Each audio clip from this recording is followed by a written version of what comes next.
नमस्कार,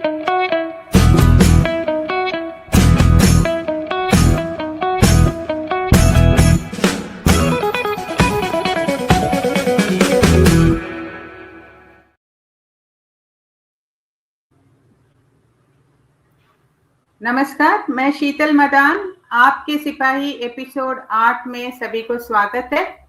आज हमारे साथ है गुजरात के जामनगर से एक जुझारू सिपाही अनिल ध्यानी जी।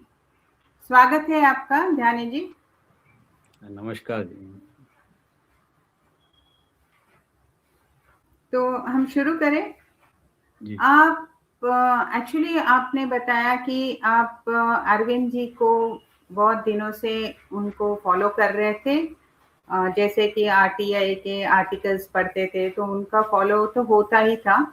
तो उसके बाद आपने देखा कि उनका भूमिका जो अन्ना आंदोलन में बहुत अच्छा रहता था और आप आम आदमी पार्टी फॉर्मेशन के बाद उसमें जुड़ने का फैसला किया। तो क्या था जो आपको लगा कि आम आदमी पार्टी में आपको जुड़ना है? मैडम ऐसा था एक्चुअली कि जब अरविंद जी को मैं फॉलो कर रहा था तो मुझे एक चीज़ तो पक्का लग रहा था कि ये व्यक्ति तो हमें कुछ अलग चीज़ है, कुछ एक डिफरेंट थॉट है इनका एक अपना विजन अलग है। तो जब पार्टी बनी तो फेस तो बन गया अन्ना आंदोलन के बाद। तो मुझे लगा कि जो स्वास्थ्य पे, हेल्थ पे और इस चीज़ पे फोकस कर रहा है, भ्रष्टाचार पे फोकस कर रहे हैं, तो मैंने कहा ये राइट पार्टी है, क्योंकि बिना पॉलिटिकल हम किसी पार्टी से जुड़े तो थे नहीं आगे पीछे कभी भी। हमें लगा ये प्लेटफॉर्म सही है और हमने फिर डिसाइड कर लिया कि जुड़ जाए इससे। बढ़िया। तो गुजरात में, आप तो गुजरात में सेटल हुए हो, आप वैसे उत्तराखंड के हैं सुना है। तो आप गुजरात में, आपको आम आदमी पार्टी के लिए आपका लक्ष्य क्या है?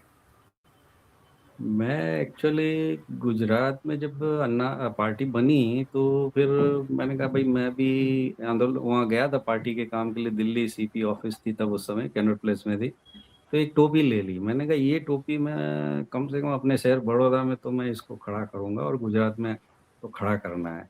तो एक एम लेके चला था, एक अपने आप में एक डिसाइड किया था कि भाई 3 चीज करनी है मैंने जब तक पार्टी को नहीं छोड़ूंगा।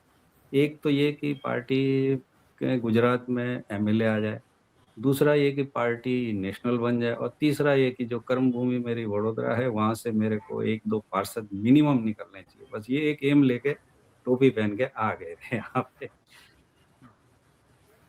तो बहुत ही अच्छा है। तो आपका तो लक्ष्य तो पूरा हुआ, वैसे 2 लक्ष्य तो जी शायद जी, पूरी हो दो गई तो मेरे कि नेशनल पूरे हो पार्टी गए। हमारी बन गई, जी जो गुजरात से जी ही हुआ, और जी जी, एमएलए भी आ गए। एमएलए तो भी बहुत निकले। ही जी बढ़िया जी लक्ष्य था आपका, और आपका अपना तीसरा लक्ष्य के ओर भी आप काम करेंगे। तो जी जी हमारा तो एक युवा देश है। जी। हमने देखा है कि गुजरात में भी बहुत सारे युवा जुड़े हुए हैं। तो आपको क्या लगता है, आपको युवाओं के लिए और युवाओं के लिए क्या संदेश रहेगा आपका? मेरा तो यही मानना है कि जो राजनीति अपनी है हिंदुस्तान की, या अभी गुजरात में कहे तो अभी तो गुजरात में युवाओं को ही आना चाहिए, क्योंकि राजनीति में युवा आएंगे तो एक अलग, मैं तो कह रहा हूँ उनको अपना प्रोफेशन भी समझना चाहिए कि भाई पॉलिटिक्स भी एक प्रोफेशन है। आप यहाँ समाज सेवा भी कर सकते हैं, आप अपने विजन का इंडिया बना सकते हैं। तो ऐसे मौके कहाँ मिलते हैं, ऐसा प्लेटफॉर्म कहाँ मिलता है? तो एक ईमानदारी से अच्छे से काम करना हो तो ये मेरे को लग रहा है अच्छा प्रोफेशन है, और सोशल कॉज के साथ का प्रोफेशन है। आना चाहिए युवाओं को, बहुत आना चाहिए। ठीक है। तो ये रहे अनिल ध्यानी जी, जो गुजरात से, जामनगर से हैं, बड़ौदा से, और इनके बारे में ज्यादा बड़ौदा से बड़ौदा। हैं। तो और जानकारी इनके बारे में जानने के लिए कल आपके सिपाही एपिसोड 8 में सभी लोग जुड़िएगा और उनसे बातें करने की अपॉर्चुनिटी भी ले लीजिएगा। बहुत बहुत धन्यवाद अनिल जी। तो कल मिलेंगे आपके सिपाही एक्स स्पेस में 9:30 बजे शुक्रवार को। बिल्कुल, बहुत सभी बहुत को धन्यवाद नमस्कार। मौका देने के लिए।